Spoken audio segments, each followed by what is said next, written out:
Baik, terima kasih untuk waktu yang telah diberikan. Perkenalkan, nama saya Minanti Karinia, NIM 1903030118. Pada kesempatan kali ini, saya akan menjelaskan beberapa materi. Yang pertama, teori perkembangan manusia menurut Augusto Comte. Yang pertama, tahap teologis. Tahap ini merupakan periode terlama dalam sejarah, karena awal mula perkembangan akal budi memakai gagasan keagamaan yang belum adanya penguasaan atau makhluk lain. Tahap ini pun dibagi menjadi 3 periode. Periode yang pertama adalah periode fetisisme. Bentuk pemikiran masyarakat primitif, kepercayaan atas roh-roh halus atau bangsa-bangsa halus yang turut hidup bersama kita. Ini terlihat pada zaman purba, di mana diadakan upacara penyembahan roh halus untuk meminta bantuan maupun perlindungan. Yang kedua, periode politeisme. Periode ini masyarakat telah percaya akan bentuk para penguasa bumi, yakni para dewa-dewa yang terus mengontrol semua gejala alam. Yang ketiga, periode monoteisme. Semakin majunya pemikiran manusia, pada periode terakhir ini muncul kepercayaan akan satu yang tinggi pada abad pertengahan. Kepercayaan akan Tuhan yang berkuasa penuh atas jagat raya ini, yang mengatur segala gejala alam dan takdir manusia. Yang kedua, tahap metafisik. Tahap transisi dari teologi ke tahap positif, di mana segala gejala sosial terdapat kekuatan yang dapat terungkapkan, ditemukan dalam akal budi. Namun, di sini belum adanya verifikasi. Meskipun penerangan dari alam sendiri, tapi belum berpangkal pada data empiris. Jadi, bisa dikatakan masih pergeseran cara berpikir manusia. Yang ketiga, tahap positif. Di tahap ini, gejala alam dijelaskan secara empiris namun tidak mutlak.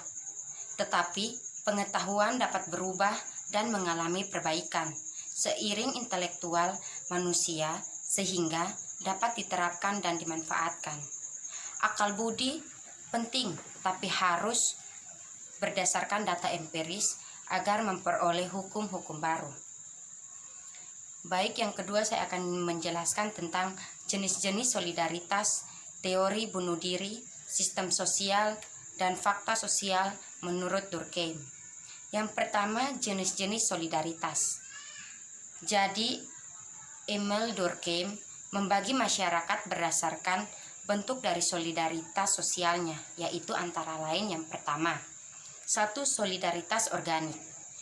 Solidaritas organik adalah solidaritas yang didasarkan atas perbedaan-perbedaan. Solidaritas ini muncul akibat timbulnya pembagian kerja yang makin besar. Solidaritas ini didasarkan atas tingkat ketergantungan yang sangat tinggi. Perbedaan pola relasi dapat membentuk ikatan sosial dan persatuan melalui pemikiran yang membutuhkan kebersamaan serta diikat dengan kaidah, moral, norma, undang-undang, atau seperangkat nilai yang bersifat universal. Karena itu, ikatan solidaritas tidak lagi menyeluruh, melainkan terbatas pada kepentingan bersama yang bersifat parsial atau hubungan bagian dari keseluruhan. Ketergantungan ini dapat diakibatkan karena spesialisasi yang tinggi di antara keahlian individu. Spesialisasi ini juga sekaligus mengurangi kesadaran kolektif yang ada dalam masyarakat mekanis. Akibatnya, kesadaran dan homogenitas dapat dalam kehidupan sosial tergeser.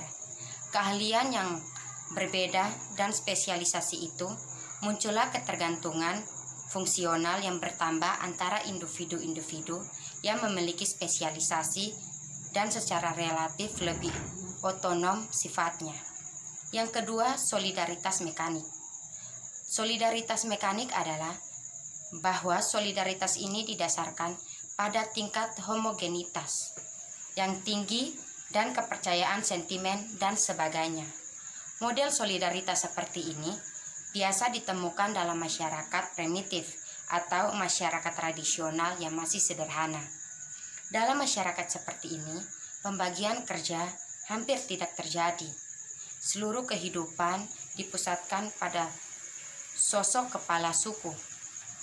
Pengelolaan kepentingan kehidupan sosial bersifat personal.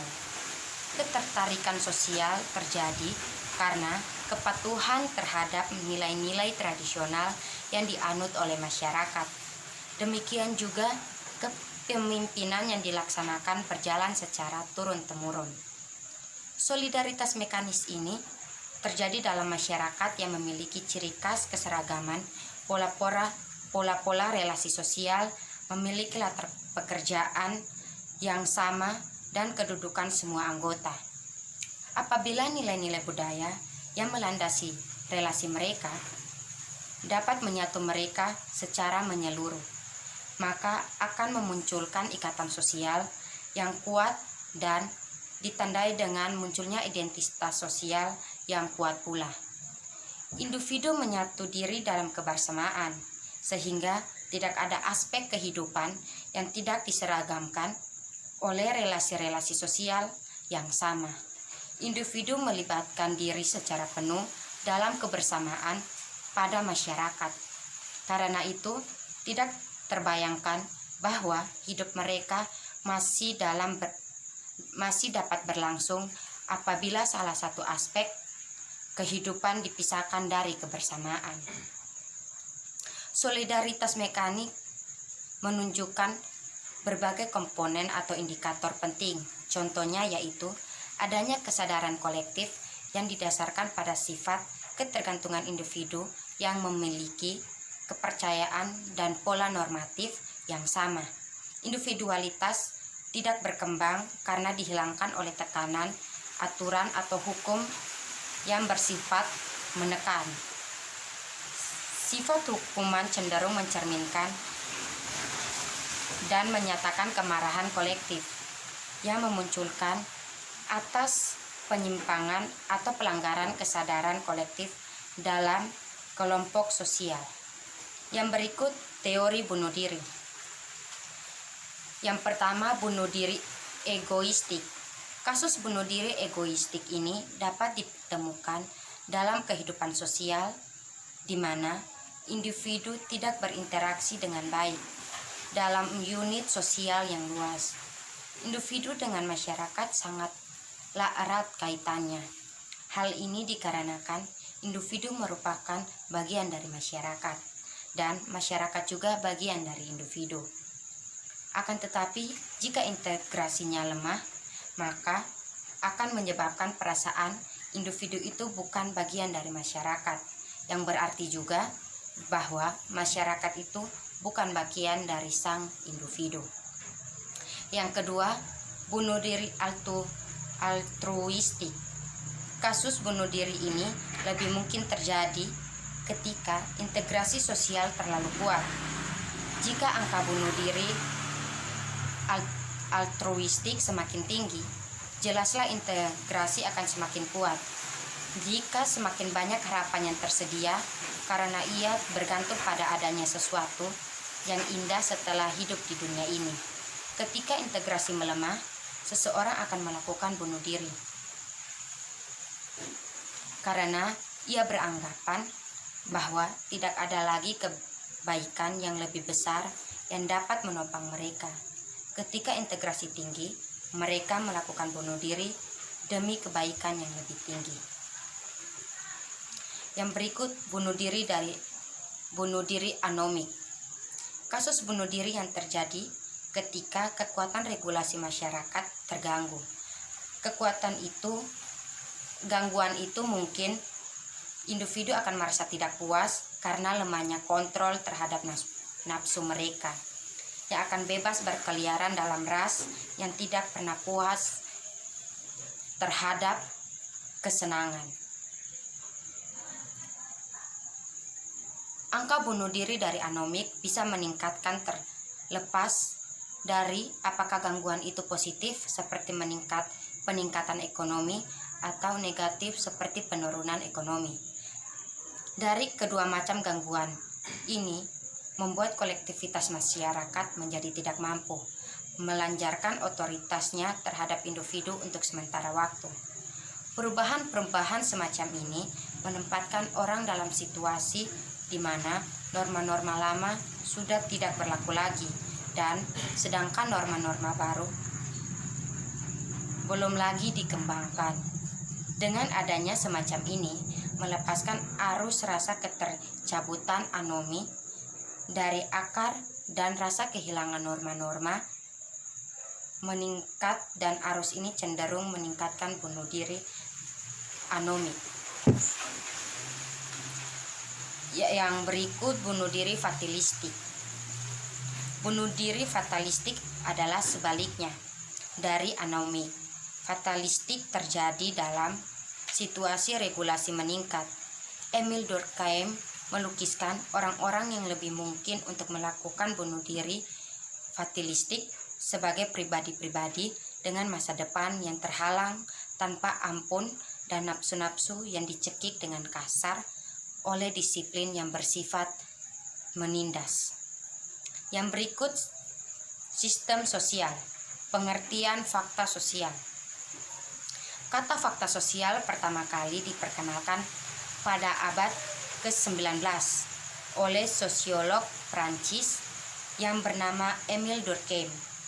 Durkheim menyatakan bahwa sosiologi harus menjadi ilmu dari fakta sosial, yaitu membicarakan sesuatu yang umum, yang mencakup keseluruhan masyarakat dan berdiri sendiri, serta terpisah dari manifestasi individu. Fakta sosial ini diartikan sebagai gejala sosial yang abstrak, misalnya hukum, struktur sosial, adat istiadat, kebiasaan, nilai, norma, bahasa, agama, dan tataan kehidupan lainnya yang memiliki kekuasaan tertentu untuk memaksa bahwa kekuasaan itu terwujud dalam kehidupan masyarakat di luar kemampuan individu, sehingga individu menjadi tidak tampak. Selain itu, menurut Emile Durkheim, metode sosiologis yang dipraktikkan harus berstandar sepenuhnya pada prinsip dasar bahwa fakta sosial harus dipelajari sebagai materi, yakni sebagai realitas eksternal dari seorang individu. Jika tidak ada realitas di luar kesadaran seorang individu, sosiologi sepenuhnya kekurangan materi. Durkheim menulis, fakta sosial adalah setiap cara bertindak, baik tetap maupun tidak, yang bisa menjadi pengaruh atau hambatan eksternal lagi seorang individu, dan dapat diartikan bahwa fakta sosial adalah cara bertindak, berpikir, dan merasa yang ada di luar individu dan sifatnya memaksa serta terbentuk karena adanya pola di dalam masyarakat. Artinya, sejak masyarakat atau manusia dilahirkan secara tidak langsung, ia diharuskan untuk bertindak sesuai dengan lingkungan sosial di mana ia dididik, dan sangat sukar baginya untuk melepaskan diri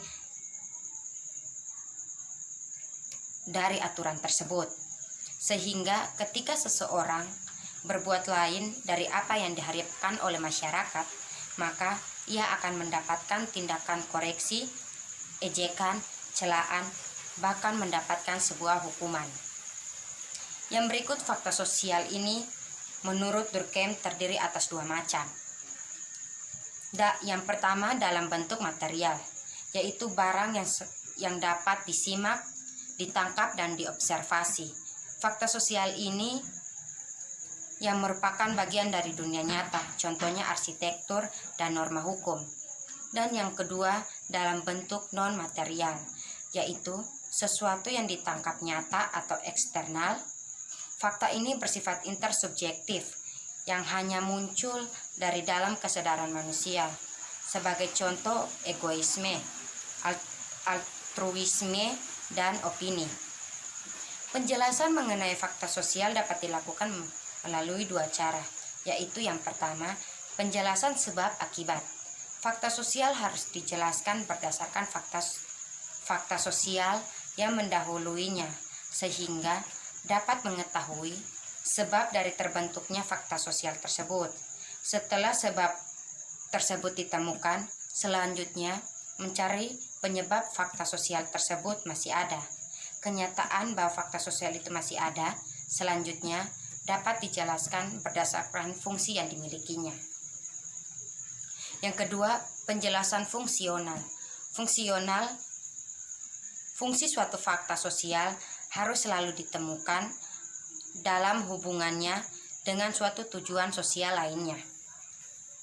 Ini berarti bahwa harus diteliti apakah ada persamaan antara fakta yang ditinjau dengan keperluan-keperluan umum dari organisme sosial itu dan di mana letak penyesuaiannya. Perbedaan fakta sosial dengan fakta individu. Fakta sosial adalah perbuatan yang ada di luar individu secara terpisah, umum, dan memaksa, karena fakta itu tidak dapat terlepas dari individu-individu secara bersama-sama, serta memaksa individu berbuat sesuai dengan keadaan masyarakatnya. Jadi, fakta sosial tidak menyatu dengan individu-individu secara utuh, tetapi juga tidak bisa lepas dari individu-individu tersebut.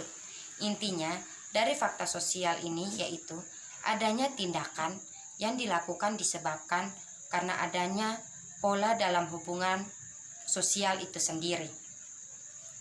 Fakta individu. Sedangkan fakta individu sering disebut sebagai fakta organis atau fakta psikis. Fakta organis ini merupakan tindakan yang dilakukan dengan didasari kesadaran individu itu sendiri, sehingga tidak ada bentuk intervensi dari luar yang membentuk seseorang untuk melakukan tindakan tersebut, karena tidak memerlukan sebuah pola dalam sistem sosial. Menurut Emil Durkheim, fakta sosial tidak dapat direduksi menjadi fakta individu, karena ia memiliki eksistensi yang independen di tengah-tengah masyarakat. Fakta sosial sesungguhnya suatu kumpulan dari fakta-fakta individu, akan tetapi kemudian diungkapkan dalam suatu realitas yang real. Memang tidak dapat dipungkiri bahwa fakta sosial dihasilkan oleh pengaruh dari fakta psikis. Baik, yang berikut saya akan menjelaskan tentang tindakan-tindakan sosial, teori birokrasi, dan kapasitasme menurut Weber. Yang pertama, tindakan sosial. Suatu tindakan akan dikatakan sebagai tindakan sosial ketika tindakan tersebut benar-benar diarahkan kepada orang lain atau individu lainnya. Meski tak jarang, tindakan sosial dapat berupa tindakan yang bersifat membantin atau bersifat subjektif yang mungkin terjadi karena pengaruh positif dari situasi tertentu. Bahkan terkadang tindakan dapat berulang kembali dengan sengaja sebagai akibat dari pengaruh situasi yang serupa atau berupa persetujuan secara pasif dalam situasi tertentu. Berikut birokrasi. Penjelasan berikut mengenai birokrasi yang disampaikan oleh Weber diharapkan akan memperjelas pemahaman Anda tentang mengenai birokrasi.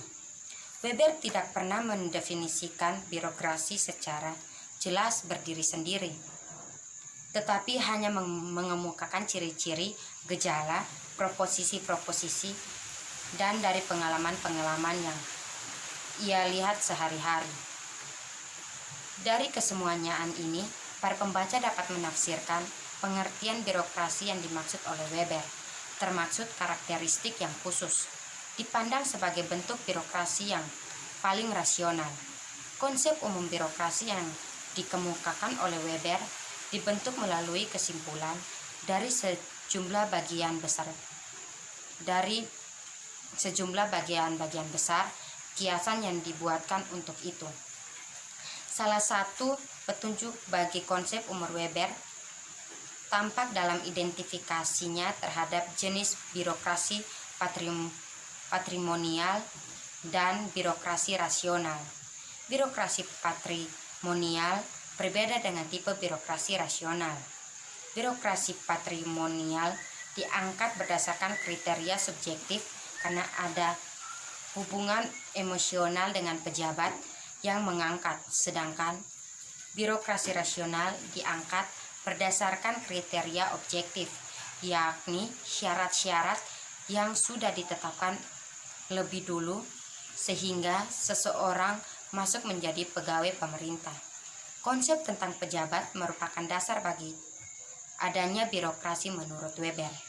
Hal ini terlihat dari seiringnya Weber dalam berbagai kesempatan menggunakan staf pegawai sebagai suatu alternatif bagi pengertian birokrasi. Weber banyak sekali menulis tentang kedudukan pejabat dalam masyarakat modern. Baginya, pejabat merupakan sebuah tipe peranan yang paling penting. Weber mengatakan ada ciri-ciri peranan yang terkait birokrasi Indonesia sama lain. Pertama, bahwa seseorang mempunyai tugas-tugas khusus yang harus dilakukan. Kedua, fasilitas dan sumber yang diperlukan untuk melakukan atau memenuhi tugas-tugas atau peranan itu yang diberikan oleh pihak lain, bukan oleh pelaku peran itu sendiri. Dalam keadaan seperti ini, pejabat memiliki posisi yang sama dalam pekerja pabrik, tetapi pejabat memiliki ciri-ciri yang membedakan dengan pekerja pabrik, yaitu pejabat memiliki otoritas, sedangkan pekerja pabrik tidak demikian. Kesamaannya adalah mereka sama-sama terikat dalam kontrak dan diangkat, bukan atas dasar pilihan oleh orang banyak atau masyarakat. Dengan demikian, Weber tidak memasukkan semua pejabat yang ada termaksud dalam konsep birokrasinya. Ciri pokok yang menonjol dari konsep birokrasi Weber adalah ia merupakan orang yang diangkat oleh pejabat yang berwenang, sehingga bukti bahwa ia diangkat adalah melalui surat keputusan dari pihak yang mengangkat sebagai pejabat. Di dalam surat keputusan itu sudah tertera hak-hak dan kewajiban serta upah yang diberikan, sehingga kontrak yang sudah disepakati oleh yang mengangkat dan yang diangkat sebagai kontrak antara keduanya. Walaupun Weber tidak mendefinisikan secara utuh tentang birokrasi, tetapi dari ciri-ciri yang dikemukakan pada berbagai kesempatan dapat ditarik kesimpulan sebagai berikut. Birokrasi adalah suatu badan administratif tentang pejabat yang diangkat dan membentuk hubungan kolektif dan bagi golongan pejabat itu sebagai suatu kelompok tertentu yang berbeda, yang pekerjaan dan pengaruhnya dapat dilihat dalam organisasi tertentu, khususnya menurut prosedur pengangkatannya. Dengan demikian berarti bahwa dalam konsep umum tentang birokrasi Weber bukan hanya terdiri dari gagasan tertentu tentang kelompok, tetapi juga gagasan tentang bentuk-bentuk tindakan yang berbeda dalam kelompok tertentu itu. Weber memandang birokrasi rasional sebagai unsur pokok dalam rasionalisme dunia modern, yang bagi jauh lebih penting dari seluruh proses sosial. Proses ini mencakup ketepatan dan kejelasan yang dikembangkan dalam prinsip-prinsip pemimpin organisasi sosial, sehingga memudahkan dan mendorong konseptualisasi ilmu sosial. Yang berikut, kapitalisme. Kapitalisme adalah suatu sistem dalam sejumlah pekerjaan yang menghasilkan sedikit kognitif demi keuntungan dan menabur bibit kehancuran untuk dirinya sendiri. Juga kapitalisme itu pun adalah sistem kekuasaan, serta proses mengeksploitasikan para pekerja. Singkatnya, ekonomi hanya dipegang oleh kaum-kaum yang memiliki modal besar. Semakin besar seseorang memiliki modal, makin besar pula peluang dia untuk memonopoli. Orang yang memberi upah adalah kapitalis. Kapitalis adalah orang-orang yang memiliki alat-alat produksi serta modal. Sebelum kita mengerti sepenuhnya apa itu kapitalis, kita harus mengerti terlebih dahulu apa itu kapital. Kapital adalah uang yang menghasilkan lebih banyak uang. Dengan kata lain, kapital lebih merupakan uang yang diinvestasikan ketimbang uang yang digunakan untuk memenuhi kebutuhan dan keinginan manusia. Harapan utama dalam sistem ekonomi kapitalis adalah sebuah pasar bebas, tempat memperjualbelikan produk industri. Di dalam sistem ekonomi kapitalisme, inilah segelintir orang mendapatkan keuntungan sangat besar, sementara sebagian orang lainnya membanting tulang dalam jam kerja yang panjang yang mendapatkan upah yang rendah. Jadi, kapital adalah uang yang menghasilkan lebih banyak uang. Namun, Marx mengungkapkan kepada kita bahwa kapital bukan hanya itu. Kapital juga merupakan sebuah relasi sosial tertentu. Kapital tidak bisa meningkat kecuali dengan mengeksploitasikan orang-orang yang bekerja secara aktul atau sungguh-sungguh. Sistem kapitalis adalah struktur sosial yang muncul dari dasar hubungan eksploitatif. Para kapitalis adalah orang-orang yang hidup dari keuntungan kapitalis mereka, dan kita bisa melihat bahwa mereka adalah pewaris eksploitasi proletariat. Yang berikut saya akan menjelaskan tentang teori dialektika, kesadaran palsu, struktur basis, alienasi, agama sebagai candu, dan relasi ekonomi menurut Marx. Yang pertama, dialektika adalah satu cara pandang atas sesuatu dalam keadaan geraknya dan bukan dalam keadaan diamnya. Proposisi dasar dialektika adalah bahwa segala hal selalu ada dalam proses perubahan yang dinamik, yang seringkali prosesnya tidak terlihat dan tidak bergerak dalam garis lurus. Yang berikut kesadaran palsu. Karl Marx menyebutkan ideologi sebagai kesadaran palsu atau kesadaran yang keliru tentang kenyataan sosial politik. Misalnya, kesadaran yang keliru tentang kapitalisme sebagai sistem ekonomi yang adil, padahal sebenarnya sangat menindas. Yang berikut struktur basis. Pemikiran Marx merupakan pemikiran yang sangat struktural, hierarkis, pemikiran yang berdasarkan pada sebuah struktur sosial. Di sini Marx membagi pemikirannya menjadi dua, yaitu basis dan suprastruktural. Basis ini merupakan kokan dasar atau fondamen bagi suprastruktur. Basis menurut Marx adalah ekonomi dan suprastruktur adalah politik, budaya, hukum, sosial, dan lain-lain. Marx berpendapat bahwa ekonomi adalah dasar dari sub-sub sistem yang ada. Ekonomi menjadi dasar dari apa yang akan terbentuk atau terlihat di subsistem politik, subsistem budaya, subsistem hukum, dan subsistem sosial. Teori alienasi. Teori alienasi, Karl Marx mendeskripsikan alienasi adalah orang-orang dari aspek-aspek esensi spesies. Mereka sebagai konsekuensinya dari kehidupan di dalam masyarakat dengan golongan-golongan sosial yang terstratifikasi. Sementara itu, alienasi dari diri adalah suatu konsekuensi dari menjadi bagian mekanis